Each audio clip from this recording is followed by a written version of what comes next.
Welcome back to the DFS Special. I'm your host, your DFS Jerusalem, coming to you live from the Listen, you got 150 entries and then you're a shark, and I don't fuck with you. So there's too much good shit on here. This is the often imitated, never duplicated. I'm here with my lovely co-host. Thank y'all. Stay safe. Enjoy. I may have been calling in to work. You're gonna be in the running for the Snowflake of the Year.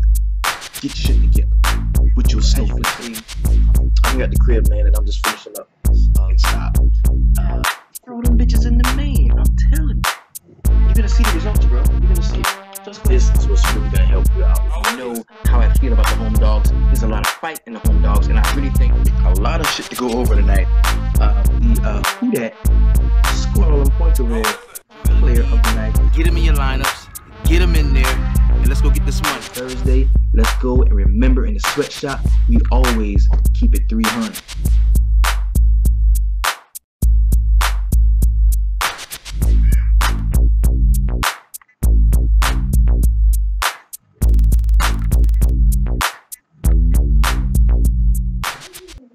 What is going on? What's happening?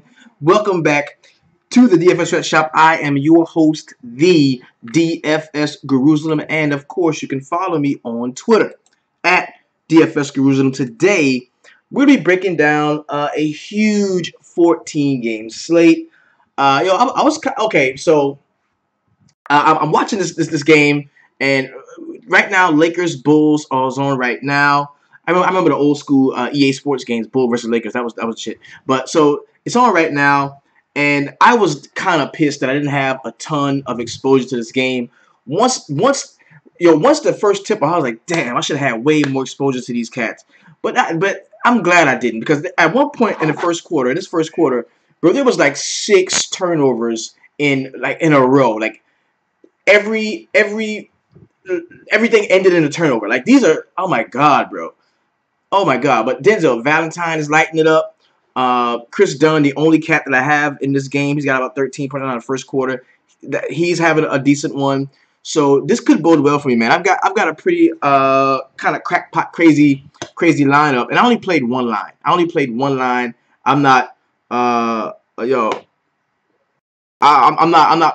didn't go ham with this one. It was just a one game tonight, and then you've got a few more games with it tomorrow. I didn't go ham with it. I really didn't feel the need. But and especially since we got this huge 14-game slate popping off, I wanted to get some of that. So, real quick, let's go take a look on Twitter, man, and kind of want to show you decent stuff, man. Over the last couple, check this out. This is crazy. Yo, the homie GNTL023, this dude put up 370.25 points last night. Yo, last night's core 4 was litty. I think so many of us in the shop got to the money, and that's kind of been my DraftKings experience so far this season, where I have, I will have nights, 3 or 4 nights a week where I lose, some of my buy-in. I don't make anything. I might put in 30 and get 24 back, put in 30 and make 36 or something like that, and then I'll have that every week. I'll have that one night that kind of sets me right for everything. I think, last night was definitely that night for me. I put in like $30, won about 280, so that was solid. Like that was solid. So and I've been having those weeks in NBA so far since the season started, on DraftKings especially. I've been pretty much steady on FanDuel, but on DraftKings I've been having those break big one day games or nights. So really solid stuff for that. 370 is what he put up, man. It's an excellent line. Depot was in our core 4. We all were on Depot. We knew the revenge narrative was there, but we even liked it. We didn't really care as much about the revenge narrative as a lot of other people did. What we really talked about, and we've been talking about this guy since the beginning of the season, this dude is on something like bigger than a revenge narrative. He really thinks that the NBA displaced him. A lot of teams displaced him, and he's been playing with a huge chip on his shoulder, and that's bigger than a revenge against a specific team narrative. That's way bigger than that. What else notable is going down in the shop? We had some really solid shit happening, man. A lot of cats got to it and had some very solid showing. So anytime that happens, bro, you know I'm excited about that. You know I'm excited about that. Let's go see what we got. Oh well, fuck it. Yeah, okay, cool. Yep. So you had the homie Gale, the Brandon Gale, the big homie. He had a nice night. Dropped 345 on his. Okay, yeah, the homie down here, BBD or BB Destroy 21 had a really solid night. 335, 25. I like that lineup there, big homie. Good lineup, bro. Yes, sir. The homie Andy went ham again. Had a really good one. Did fairly well. So we've had some pretty solid performances, man. Oh yes, Thin Ice 4487 had a good one. Hit the 300 club, smoking. This was like my best lineup last night. This was my personal best lineup. 334, solid. Now as you can see, the core four is in there. MKG was the only guy that really. MKG was in position to really separate me, bro. He really was. But him, Ben Simmons, Oladipo, and Vucevic probably was one of the better plays that you could make last night because he was low owned everywhere. So very solid day, very solid slate. Shout out to the homie, to Charlotte Castillo, Rockford, Illinois, in the building, listening to this Friday on Elm Street. Yo, good to see you, big fam. That's right. So let's go ahead, jump into it. We've got a lot to talk about. As you know, it's a 14-game slate. First game we're going to be talking about a guy that's near and dear to my heart. We're going to be breaking that down. And you know what time it is there. Oh. I got hoes. We got Kimba. We got Kimba at the crib facing John Wall here. John Wall priced at 8.7. You got Kimba priced at 8K. Ordinarily, I tell you, I love Kimba at home. If you remember, yesterday, we had a situation where Kimba was at home, and I just did not love him.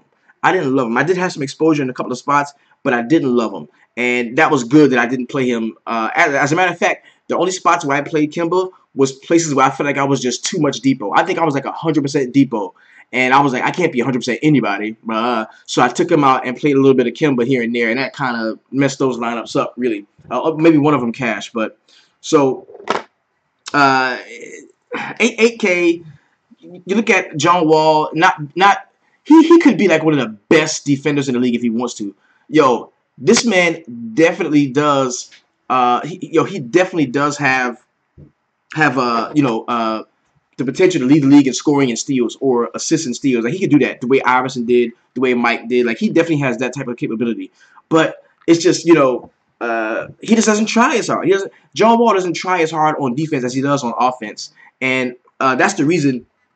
Well, if you like to play Kimba in this spot, I could see you playing him here. 36.9% usage here. He's at the crib, and what I feel should be a high-paced, high-tempo game. 210.5 is the point total. What you're saying, if you like Kimba, is that you trust his jump shot in this spot. Nick Batum at 6.3, I feel is a little bit safer of a play here. I like the price on him.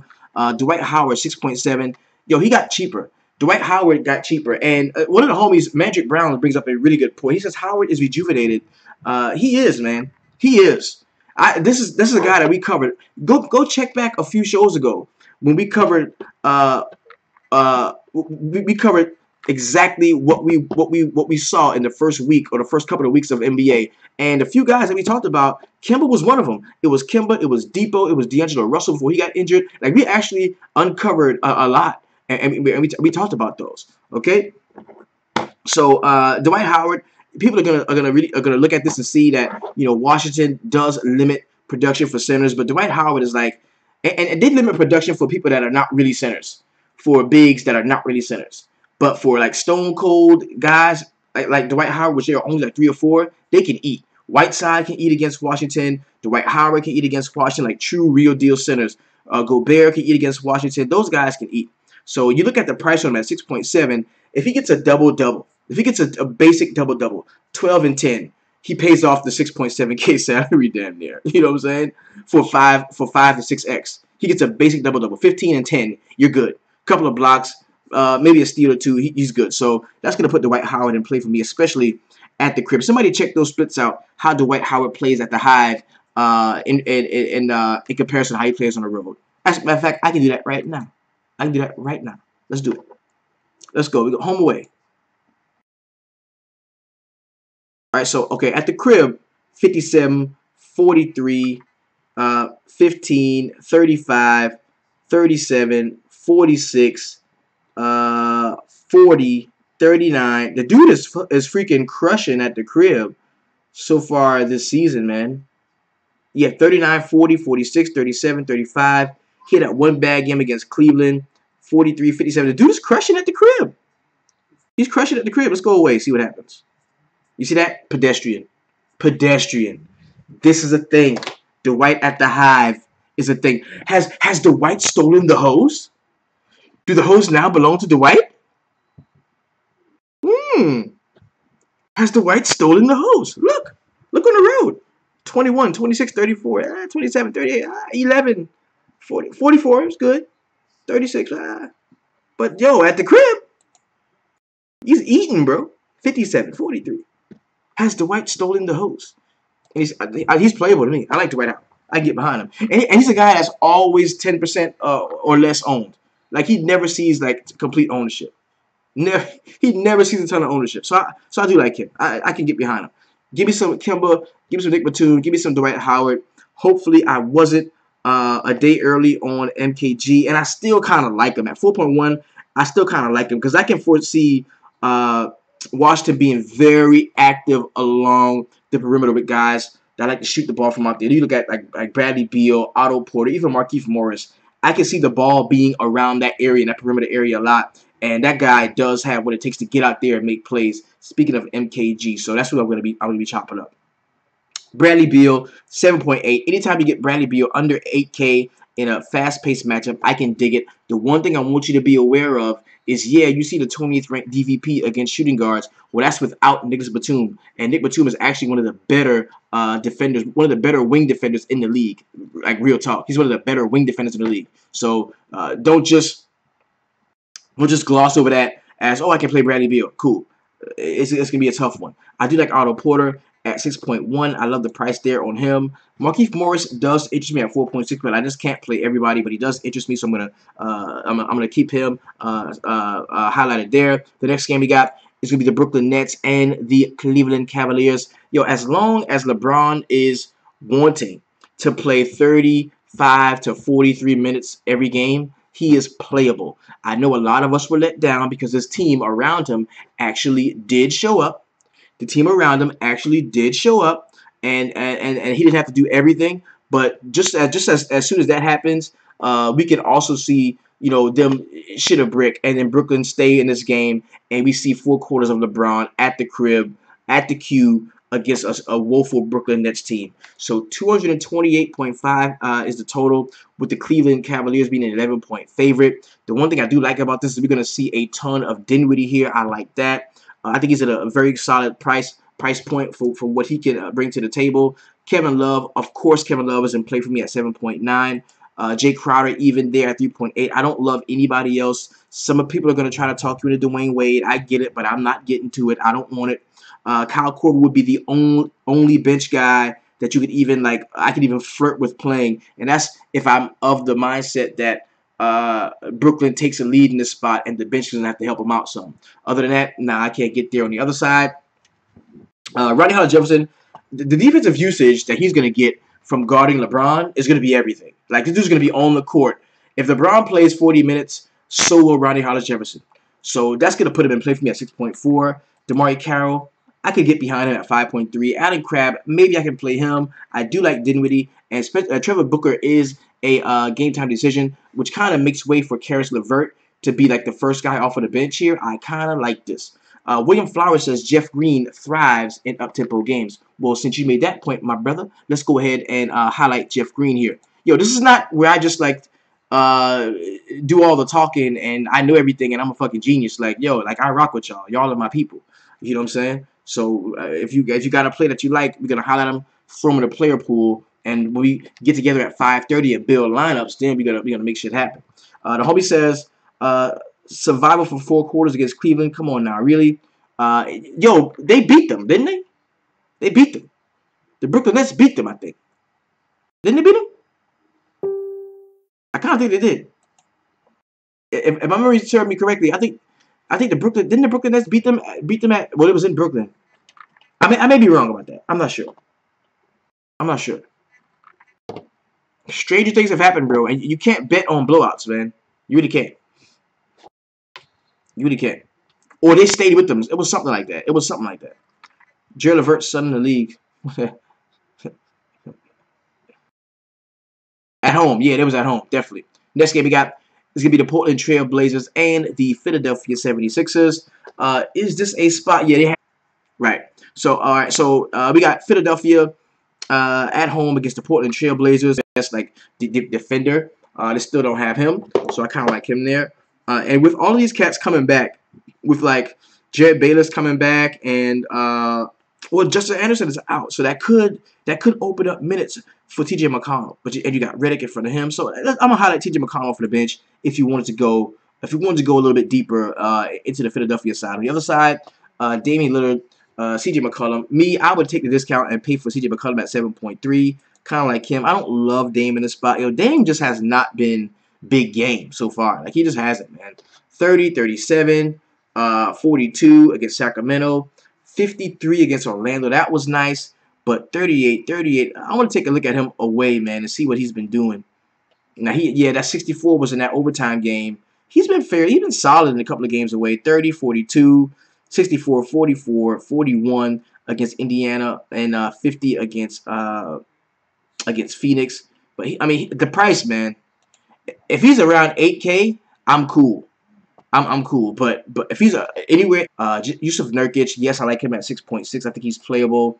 Don't love Harkless. Noah Vonleh went ham last time out, and he's still priced very cheaply at 3.5. He had 42 DraftKings points last time out and played 31 minutes. So that kind of killed the Caleb Swanigan joint that was going on. Also did a number on Evan Turner. Back this week we're gonna be Pat Bev's probably gonna be back.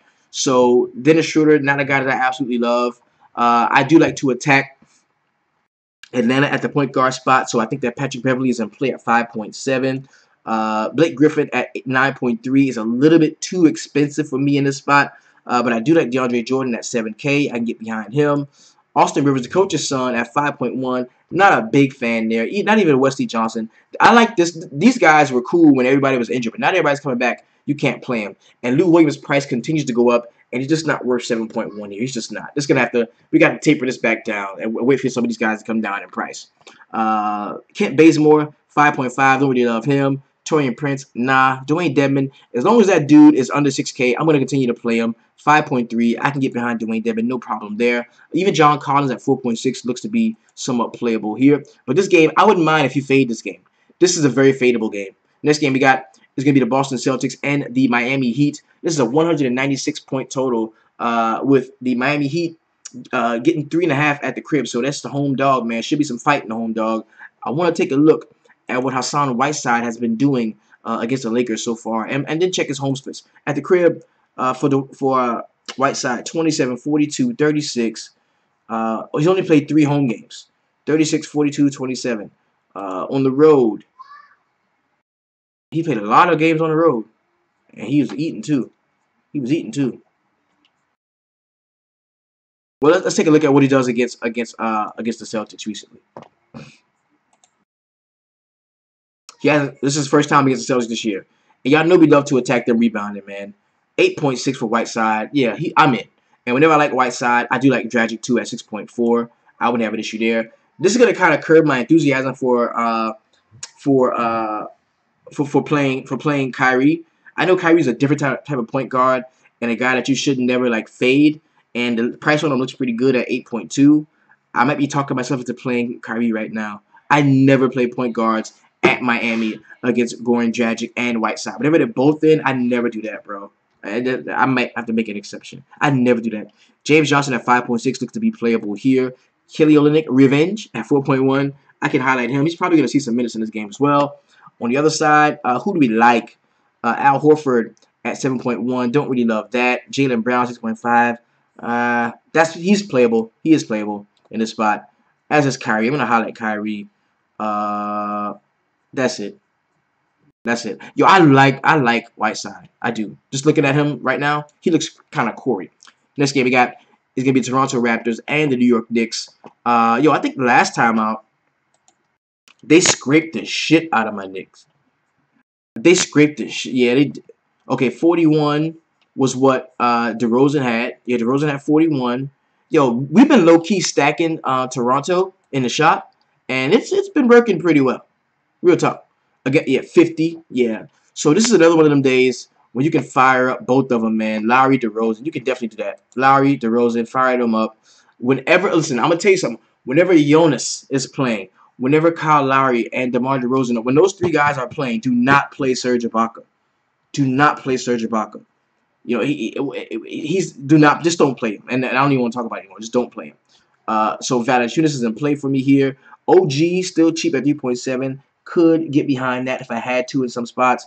Don't really love too much off of the bench here. I think in a 14-game slate, we won't have to dig that deeply to find some plays that we really like. I think Tim Hardaway Jr.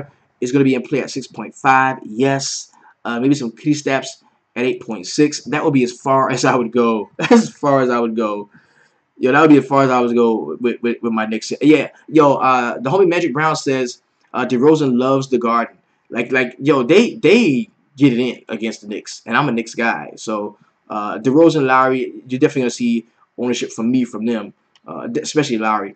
Next game we got is gonna be the Denver Nuggets going to Houston to take on the Rockets. Now we do know that the homie is out. It's gonna be out for I think like 3 months maybe. Paul Millsap, well, he's indefinite. Is the return on him. So he is out. And this is kind of what we thought we were all going to be seeing in the offseason until they did make that move to get Paul Millsap. It's like, hell yeah, they got rid of Nurkic. Now it's all Jokic, baby. And if you remember, when he didn't have another, like, quality big to share the court with last year, he went on a rash of either triple-double or near triple-double. I mean, he was going ham last year. Speaking of Nikola Jokic. Now, is this the spot to jump all over him in?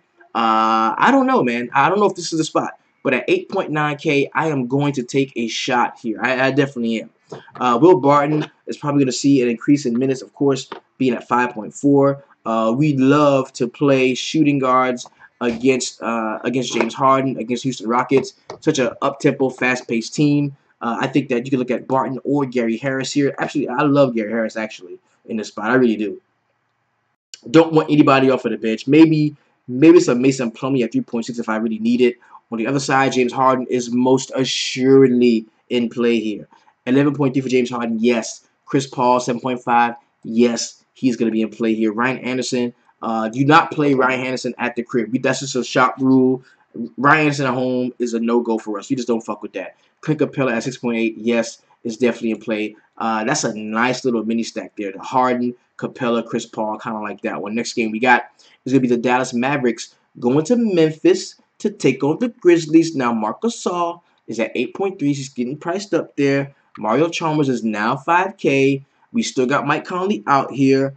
Tyreek Evans should be good to go. I'm going to give him some run. People hated what he did last time. Had a very bad game last time out. I think he does make that right. I kind of like him at 7.2. Mario Chalmers at 5K. Of course, you can use him. And, bro, Marc Gasol, centers against the Dallas Mavericks have been a thing throughout this season, man. Have been a major thing. So I really love the fact. And see, a lot of times we talk about this. We talk about this a lot because whenever you have a key injuries, let's say Mike Conley, the first thing people do is say, "Oh my God, Mike Conley is out. I'm playing his replacement." Well, before you do that, take a look at who's already on the court. Look at how Mike Conley being taken away from this game. Or taken away from the Memphis Grizzlies game plan, how does that benefit the guys that are already good enough to be stars?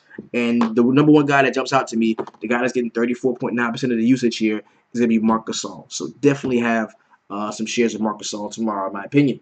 On the other side, tough to play anybody at the grindhouse. Somebody from Dallas has got to score. If I had to make an educated guess, the surest, safest bet for me would be Harrison Barnes here at 5.6. That's probably the only place I might be able to go. Maybe Dennis Smith Jr., who is now under 6K, maybe there. Aside from that, I just don't love much about the Dallas Mavericks here in a 5.5 point differential with a 197.5 point total. The next game we got is going to be the Orlando Magic going to Minnesota to take on the Timberwolves here. We've got Nikola Vucevic at 6.9. The dude is under 7K. Had a monster. I'm talking about dropped a gem, straight gem last game. 49 DraftKings points and went down 200. And what I feel is still a good matchup against Karl Anthony Towns, a guy that's not a great defensive center here. So give me some Nikola Vucevic, of course. I think that Aaron Gordon's going to be in play at 7K. Elf, 6.2. Yes, I think you can play Elf in this spot. Going to the bench, maybe some Jonathan Simmons at 4.4. I could get behind him. On the other side, you've got to look toward Taj Gibson. Dude has been a double machine over the last few games. I think that can continue here in the spot. Wiggins at 6.5 looks to be playable. He is leading the team in usage actually at 6.5. I kind of like that. Of course, Jeff Teague at 6.6 looks to be in play as well. Towns is just priced up a little bit too much for me, and I just don't love Butler in this spot. The next game we got is going to be the San Antonio Spurs going to New Orleans to take on the Pelicans. Now, I want to see what Anthony Davis has done against the Spurs in games past. Let's take a look here. 47, 47. Well, they haven't seen him yet this year. So let's go look at Anthony Davis at home. 61, 34, 47, 54, 54, 61, 61. So 70. So he's been eating at the crib. Aside from that, his floor at home is 34.25, unless he gets hurt. Like that's the floor there. That's the floor there. And I hate to play him 2 games in a row because we were all over Anthony Davis last time out. I hate to play 2 games in a row because I know something's gonna happen. But I'm just gonna highlight him. Boogie coming off that ejection should want to play well and definitely have the opportunity against DeMarcus Aldridge. So he's going to be in play for me. Aldridge is getting that I'm facing the Twin Towers discount. He's down to 8.1, which makes him usable, as it does Paul Gasol as well. So they have their own little Twin Towers to combat the one in New Orleans too. So it's a 208 point total with a 2-point differential going in favor of the New Orleans Pelicans at the crib. What else do I like about this? Maybe Rondo? No, I don't like Rondo. Patty Mills? Yes. 4.5. You can definitely play Patty Mills. I like that. I can play him. Yeah. Yeah. Give me Patty, Paul Gasol, LaMarcus Aldridge, maybe some Danny Green at 4.6. Those all look to be usable plays. Even Kyle Anderson looks to be in play for at 4.6. Yeah. You can play Kyle Anderson here. Yeah. We got Golden State Warriors and the Oklahoma City Thunder. This is the homie going back to Oklahoma City. So on the one hand, you got Russell Westbrook defending the honor of the home court against the big, bad, dirty motherfucker Kevin Durant, who was a game-time decision. Isn't that funny? He just happens to be a game-time decision going back to Oklahoma City. Wow. If he does play, he's gonna be. If he plays, he's gonna be good to go. So if he plays, you could take a look at him. Right? Steph Curry, is gonna come out wanting to play well. Of course, definitely could use him. Draymond Green, of course, at 7.6, he's gonna want to play well. This is gonna be a good game, bro. I think this is where the stars are gonna ball here. Russell Westbrook is in play. Paul George is in play. Melo is in play here. This is gonna be. I think it's gonna be a good game. This is gonna be a good one. I think just play the stars from this game.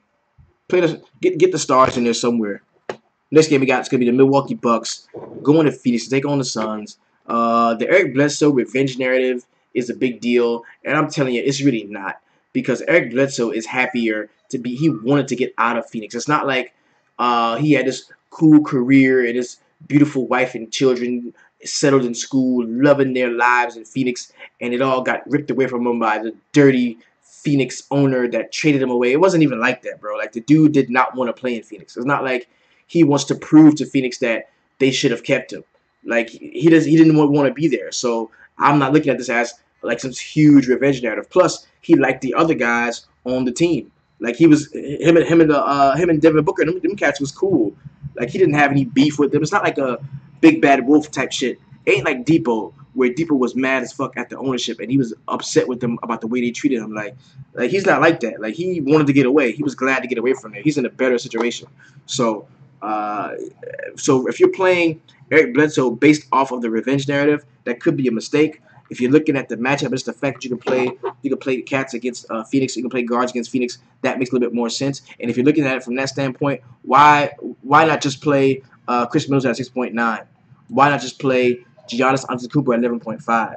Like, you know what I'm saying? Like, I mean, you could stack all three of them against him if you like. You could do that. And then you also, the reason why I really like Giannis here is because we know that John Henson is out. So who's gonna assume? Okay, John Henson is out. They traded away Greg Monroe. They traded away Greg Monroe. Maybe that might be the revenge. That might be the revenge. If Greg Monroe gets to start against his, that might be the revenge. Even though Greg Monroe came from Detroit and he hadn't played a lot in Milwaukee, but that might be like the solid spot. Yeah. Giannis, Bledsoe, Chris Middleton, maybe some Brogdon at 4.9. He is so cheap. They need to free Malcolm Brogdon. He should come to the Knicks. He should come to the Knicks. On the other side, TJ Warren 6.6. He's playable. Marcus Chris, no. Greg Monroe 4.6. Yes, we can play Greg Monroe. Maybe some Devin Booker. I wouldn't have a problem there. Yeah, I kind of like Greg Monroe here. Yeah, I kind of like Greg Monroe here. Next game we got is going to be the Chicago Bulls and the Utah Jazz. The Bulls are on a back-to-back, and we are speaking tentatively, hoping that nobody gets injured tonight and can't make it this game. So be on the lookout. Check back against Utah here. Will we actually do we get the homie back? Or Gobert? When is he coming back? Or maybe I think Gobert's coming back for the Philadelphia game because I saw him tweet something out to Joel Embiid earlier today. Gobert expects to miss 4 to 6 weeks with a bone bruise in his right knee. Gobert reaches something. Oh, so he's not coming back anytime soon. Gobert's not coming back anytime soon. He's not coming back anytime soon. All right, so who's that put in play for us? Derek Favors automatically. You see what I'm saying? Okay, look. No Gobert. Fuck his replacement. Let's look at the guys that are already out there. Leading the team, leading the front court in usage is going to be Derek Favors, 28.4. Yes. Okay? You know that you can play guards against your Bulls. Donovan Mitchell, yes. Ricky Rubio, yes. Yo, Ricky Rubio, oh my God, Ricky Rubio's 5.8? Are you kidding me? Ricky Rubio is 5.8? Is he on some type of minutes restriction or something? Rubio finished with just 9 points, 6 rebounds, and 3 assists in 16 minutes. Okay. Rubio returned from a one-game absence due to a minor Achilles issue and played 16 minutes. This was due in part to the nature of the soreness. Okay, and is probably not the best gauge of his health for owners. He has not been shooting the ball well over the last 2 weeks, and this continued against the Magic. Owners can hope that, okay. Oh, man, no, yes. Yes. 5.8 for Rubio. He is definitely in play for me. He looked kind of Corey, man. That's definitely in play. Yeah, give me some Rubio here. We need to find out the injury situation on him. Because he only played 16 minutes last game. Marketing, 6.6. Don't really love him, but he's playable. So we can highlight him. Denzel Valentine. I always like to play Denzel Valentine. He's pretty decent. Robin Lopez. You can play Rolo if you like. I wouldn't have an issue there. 4.8. In a slow pace game, should be some rebounds. Yeah, I can play that. I can play Rolo here. But this is a fadeable game. With the exception of Favors and Rubio, like you don't have to play much in this game. Last game on the slate is going to be the Los Angeles Lakers and the Sacramento Kings. 209-point total here. The Kings are getting 1 point at the crib. Lonzo Ball, yes, at 7.3. I'm going to have some exposure there. Kyle Kuzma, 6.7. Looks to be playable for me in this spot. I can get behind that. Brandon Ingram, 6.2. Kind of looks playable as well. Brolo, Nolo, don't want to do that. Maybe some Julius Randle off of the bench at 5.2. Could be usable. Zebo at 5K. Don't really love Zebo on this spot. I don't. George Hill, 4.1. As long as he's under 5K, I'm going to play George Hill. The dude just put up 30-some-odd points. 34 DraftKings points to be exact. Who was that against? That was against Denver. Yeah, he just put up 34. Look, the dude is getting value. Like, over the last, 5 games, 3.8, 27, 3.9, 22, 4K, 20, 3.9, 25. Like, come on, bro. Like, George Hill is solid. And I think what you've been seeing is you've been seeing George Hill and De'Aaron Fox on the court at the same time. You know what I'm saying? Like, you've seen De'Aaron Fox and George Hill on the floor at the same time. And I like that. And I think both of those cats are going to be playable here. And they've actually been able to hang around in games longer while they've had that combination out there. Somebody to push the pace like De'Aaron Fox, and also a guy that is a savvy veteran and knows how to help guys get open and score the basketball off of his assist game in George Hill. So I kind of like that. Willie Cauley-Stein, 4.7. It's playable. It's playable. But George Hill, De'Aaron Fox, the guys I really like in this spot. Really do. So we went through, broke down each game entirely. This is dope, man. This is how we do this shit, man. So if you want to be a part of the special shit that goes on, where we make those 370-point scoring lineups that you saw, right? If you want to be part of that, you go to the website, man. It's www.dfssweatshop.com. That's where you will get all the tips, tricks, toolage, and knowledge to transform you into a profitable daily fantasy sports player. Or if you're already profitable, you got a spot to come and help people grow, man. It's an altruistic movement. Each one teach one, man. I become such a much better player in my time in the sweatshop, man. I'm not only like the proprietor, I'm also a client, bro. I'm in there all the time, bro. Much love. Shout out to the homie Gundecker, man. Happy Turkey Day to everybody. Enjoy the turkey and the ham and the fixings and all of that. And yo, we're gonna get together today at 5:30 to really chop this shit up, break down the slate once more, once all the news and notes come out, and build our lines. Let's take a look and see what this one's been doing. Because all I got is okay, I got Chris Dunn. 20 points at the half. I can live with that. Solid. So yeah, I do play some pick'em. Yo, we got one of the homies in the shop. He breaks down the pick'em every day and correlates it to how he goes about his regular draft strategy too. It's pretty dope shit. Shout out to the homie Montreal Azel Cloud. The dude also has this song out too. He's like a rapper, and he's like, this dude's gonna be famous, so that's why I don't mind shouting him out. He's gonna be famous. He has a song called Tommy, and I'm not a big fan of like hardcore like trap rap music, but this shit go. It's called, check it out. It's called Tommy. It's the name of it. It's like the song goes hard. It really does. The beat is really dope. But so shout out to everybody in the sweatshop, man. Much love, respect, and appreciation to all of you. I will definitely see you all at 5:30 today. Let's get it in. If you're on DraftKings, keep it 325. If you're on FanDuel, keep it 400.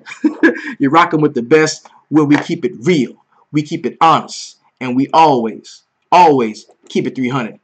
Peace. We out.